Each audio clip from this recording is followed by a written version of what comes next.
নমস্কাৰ। কবিতাৰ শিৰোনাম জুবিন দা। কবি আৰু পাঠ বৰ্ণালী দেৱী।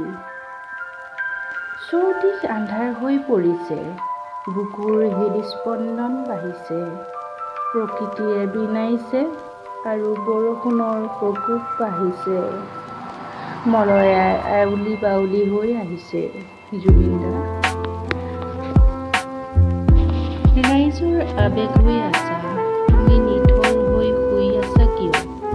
তোমাৰ চৌদিশে হাজাৰ হাজাৰ মানুহ, মাত এষাৰ দিয়া না জুবিন দা।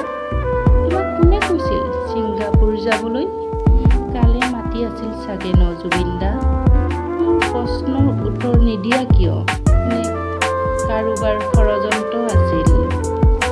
ৰাইজৰ বাবে গীত গাই গাই আকাশে গাতে ল'বৰে মন, সাগৰ তলিত শুবৰে মন। সঁচাকৈ সাগৰৰ তলিত শুই দিলা জুবিন দা। নিজক মনাব পৰা নাই তুমি যে, আৰু আমাৰ মাজত নাই। মই পাগল, কোনে কৈছে তুমি নাই? কোনে কৈছে তুমি নাই? তোমাৰ অৱদান জীৱিত, গতিকে তুমি অমৰ। আমাৰ অসমৰ গৌৰৱ তুমি জুবিন দা। ধন্যবাদ।